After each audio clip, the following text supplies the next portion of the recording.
Esteemed members of the court, welcome back to the Tactical Verdict, the channel where we rate games based solely on the proficiency of their combat systems.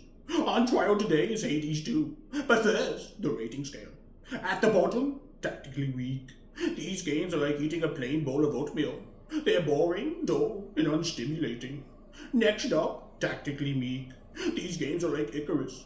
They attempt to fly towards the sun, but in reality they can barely get up off the ground. Next up, the tactical treats. These games are like a Honda Civic. They're strong, sturdy, reliable, but ultimately they lack the panache of a luxury vehicle. And finally, my friends, the tactical feast. These games are like an assault rifle with an infinite ammo glitch. They have so many tactical systems that it feels like they're just popping shots off for the fun of it. And this, my friends, is Tactical Nirvana. Today, Hades 2 gets its time in court. Let's see how it fares. I'll see you in court.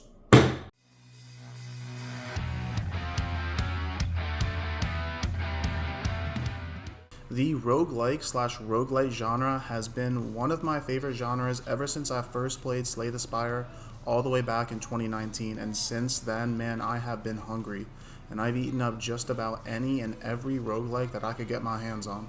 From Trials of Fire, to Binding of Isaac, Gunfire Reborn, Beneath Orisa, Wizard of Legend, Timebreak Chronicles, Star Renegades, Dungeon Drafters, Astria, Nitro Kid, Inscription, Black Book, Curse of the Dead Gods, Dead Cells, the list goes on and on. And after having played so many of these roguelikes/lights over the years, I've begun to ask myself, what are the key ingredients that goes into making a good roguelike a good roguelike? And I believe I've narrowed it down to 3 main ingredients that are present in all of these addicting roguelikes. Now, the first key ingredient of any good roguelike that's worth playing is having a high degree of randomness between each run, while also having some level of determinism so that the player can better create whatever build that they have theory crafted in their head. So it can't be so random that the player feels like they have no agency, but it also can't be so deterministic that the player can perfectly create whatever build they want anytime, anywhere. And since we're on the topic of Hades 2 today, let's take a look at what it does to achieve this first ingredient. Now, Hades 2, just like every other roguelike that you've ever played, that I've ever played, features a branching pathway system that, once you clear an encounter, can offer 2 to 3, sometimes even 4 different rooms that the player can enter. And these range from special encounters with gods such as Artemis or Athena, who just kind of comes down on the battlefield and kills everything on there for you, saving your life. You go to talk to her and she'll give you a special boon. Some rooms will offer rewards from gods who aren't special encounters, such as Apollo, Zeus, Hephaestus, Hestia. Some rooms will offer health, mana, gold, a shop where you can spend your hard-earned currency. And this branching pathway system that's present in literally every roguelike that I've ever played is inherent to the genre, and I believe it's inherent to the genre because it perfectly demonstrates that healthy relationship between randomness and determinism. Because yes, the options on offer in each room after you complete them are random, but the player still has the ability to choose which room to go into. That being said, this baseline pathway system that's literally present in every roguelike is sort of a fake determinism in a way, because the player has to make a choice that they are offered. They have no influence over that. They simply choose which room to go into, and that is it. So in my roguelikes, I like a little bit more determinism so that I can try to make the build that I have theory crafted up in my old noggin up here. And it doesn't mean I'm going to get it. You shouldn't be able to get it every time, but I can better attempt it. And Hades 2 does some really interesting things in order to make sure that this happens. Keepsakes are items that offer various perks and bonuses and can be equipped before the start of each run by going over to the chest next to the silver pool before you enter either the underworld or Olympus. And these keepsakes can be acquired upon giving nectar to an NPC for the very first time. And while there are a ton of cool keepsakes that you can equip and play around with, such as one that reduces your max HP to 30 but dramatically increases your critical damage, or one that lets you start with 250 gold from the jump, one that lets you res to, like half of your health once you fall down, to one that incrementally increases the damage that you deal after each encounter, but also increases the damage that you take. And while these keepsakes are all great fun to mess around with, the ones that really do the heavy lifting in terms of upping the level of determinism are all the ones that make it more likely for a specific god boon to appear throughout your run, and also let you rarefy that boon. And since these boons are essentially the essence of the game, they are the building blocks upon which you make your character build, the fact that the player can influence the likelihood of a specific boon appearing is so important, because it allows the player to attempt to piece together whatever build that they have theory crafted in their head before a run even begins.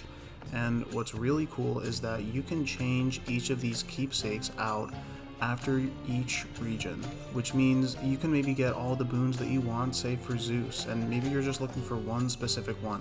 And if you happen to get that one, you can switch that keepsake out for the night after you complete the first region for another one of those boon influencing keepsakes, which allows you to further target farm those boons that you want. Now, these keepsakes do a great job in upping the level of determinism while still preserving the kind of sanctity of the randomness that needs to be present in every roguelike, because that's simply the nature of the genre, and to be honest, that's what makes it fun. So, you're not guaranteed to find that specific boon you're looking for. You're simply guaranteed an increase in the likelihood of that boon appearing. And then even if you do happen to find the boon you're looking for, the options on offer are still going to be random themselves. However, if you want to up the level of determinism in Hades 2 even more, you can unlock a specific set of Arcana cards before each run, provided that you've unlocked it with the Ash currency. And what these are going to allow you to do is to essentially re-roll certain options that are offered to you each run in the hopes that you're going to get a better outcome or something that you're looking for. And these Arcana cards are the Enchantress, which gives you the +1 re-roll currency, and it allows you to re-roll location rewards. And then we have the Champions, which also gives you +1 of that re-roll currency at its base level, and this one allows you to alter boon rewards at each location. And finally, the Fates Arcana card gives you +2 of that re-roll currency, and provided that you have the Enchantress or the Champions unlocked, that re-roll currency can be used to either alter location rewards or the boon rewards. And once again, I absolutely love the addition of these Arcana cards because it perfectly ups the level of determinism without sacrificing any of the randomness. Because these are simply re-rolls. You're re-rolling for a chance at getting what you want. And that's kind of what we want, is this determinism that adds a layer of strategy and planning while also not removing any of the randomness that needs to be present at all times in every roguelike. Now, the second key ingredient that needs to be present in every great roguelike is what we all like to call that one more run feeling. I know you guys know what I'm talking about, and that one more run feeling is achieved by making sure the difficulty is tuned in such a way to ensure the player gets a little farther on each attempt, or they find a new item, a relic, a keepsake, a boon, whatever it is. Players need a constant carrot on a stick due to how repetitive roguelikes/lights are by their very nature. Essentially, the game needs to make the repetition feel unrepetitive. So does Hades 2 achieve this second ingredient?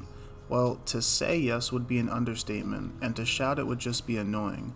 So let me just say this. The pacing and the degree in which Hades 2 introduces something new to the player is impressive even to someone like me who has played countless roguelikes over the years. From constant new dialogue options with NPCs after the end of each run, to new incantations being offered at a steady rate, which essentially offers the player a means of meta progression to permanently power up, to finding new seeds that you can plant back at the crossroads, which you can then use to cast even more powerful incantations, to collecting resources such as adamant and nightmare in order to upgrade each weapon type, to finding new god boons that expand your build potential, to special encounters with NPCs such as Dionysus, who really needs to put some clothes on, or Icarus, who you can meet on the ghost ship on your way to Olympus, or even Hades, who is bound in chains in Tartarus, to new mini-bosses that put your builds to the test, to pets that can help you further narrow in on a build, whether that's Phrynos, who increases your max HP, Tula, who gives the player 1 death defiance, Rocky, that gives the player additional critical hit chance, Hecuba, who increases your max MP, or Gale, who gives the player an increase in dodge chance and move speed. And on top of this, there are 6 different weapons to play with, each of which have 4 weapon aspects, which combines to a total of 24 different weapon options. Hades 2 doesn't dangle 1 carrot in front of the player's face. It dangles 10, and it's because of this that creates that one more run feeling that makes Hades 2 so goddamn addictive. I swear to God, I cannot put this game down. I've played upwards of 50 hours, and I'm still getting new dialogue options, new incantations, and new weapon aspects. It's absolutely insane. Now, the final key ingredient to making a great roguelike is having a wealth of options available to the player to make overpowered builds. I don't know about you guys, but the satisfaction in playing a roguelike for me comes from navigating through that randomness that is inherent to the genre and still creating an overpowered build in spite of that randomness.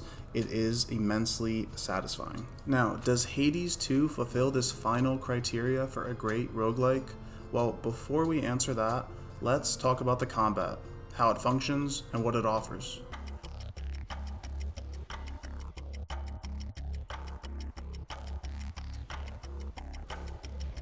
On the surface, Hades 2 has a pretty simple and straightforward combat system. I mean, there are no long flashy combos to pull off, as regardless of weapon type, there's really only 3 types of attacks that you can perform. Technically 7, if you count the Omega move variations and the dash, as, boons can alter your dash to make it deal damage. But essentially the combat in Hades 2 boils down to a primary attack, a special attack, and a magic cast ability that slows enemies and can deal massive AoE damage when fully charged. Now, when making your way through the underworld or Olympus, you'll notice that Millenoi has 5 empty skill slots, and from top to bottom those skill slots relate to your primary attack, special attack, magic cast, dash, and a support skill called Gain that can provide general utility or turn Omega moves into even more powerful versions of themselves. The god boons that you encounter throughout each run will either offer boons that fill these active slots, or alternatively offer boons that provide passive bonuses that you can infinitely stack without having to replace those core active skill slots. And one really cool thing about boons is that they have a chance to be legendary, which provides a massive power increase to boons, and they also have a chance to become a duo blessing, which are incredibly rare and powerful boons that utilize the power of 2 gods instead of 1, and these duo boons can be absolute build game changers. And to be honest, it's one of my favorite aspects of the game, especially after having played Hades 2 for quite a long time.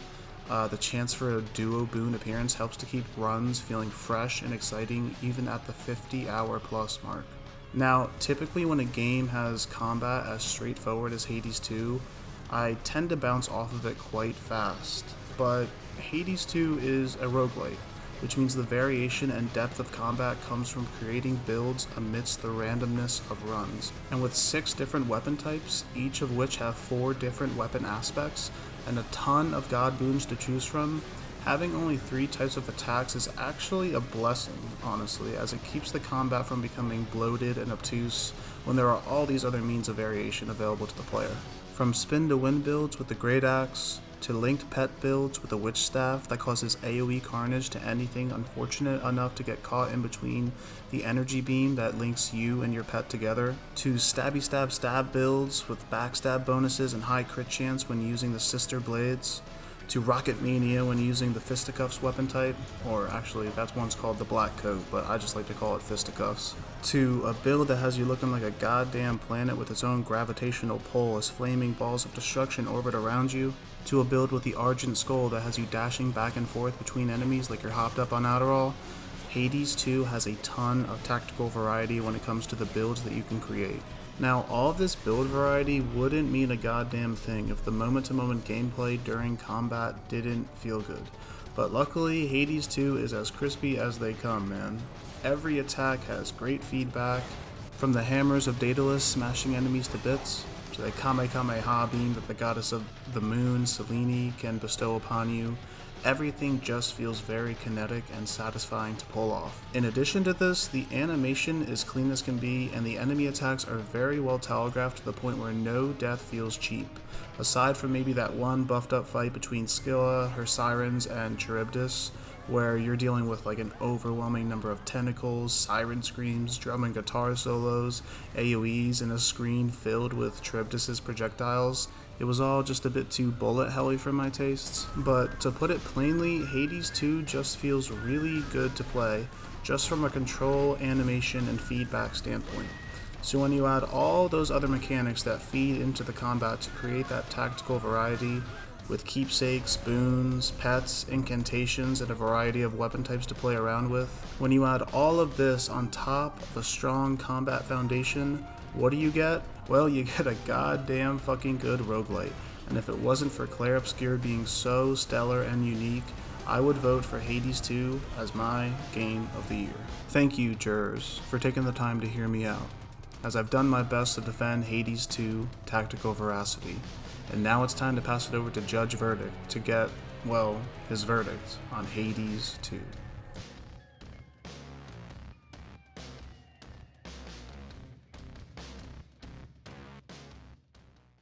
What was all that hogwash about key ingredients every good roguelike needs? This is a channel about combat. He did talk about the combat. When? In the middle of the video. Ah, well, everything before that was pointless drivel. Pointless drivel, I say. Did you not take your meds today? What? No! It's pointless drivel! Pardon me. And pardon that sniveling little defense attorney for forgetting his place. Ladies and gentlemen of the court, let it be known that Hades 2 perfectly encapsulates everything a roguelite needs to be great. Aye, legendary, and with crisp combat and animation, 6 different weapon types, each with 4 weapon aspects that combine to a total of 24 different weapon options, and an extensive number of systems that keeps every run feeling fresher than a mother clucker. From pets to incantations, arcana cards, keepsakes, and boons, Hades 2 is the roguelike that keeps on giving. And as such, I hereby officially declare Hades 2 to be a tactical feast.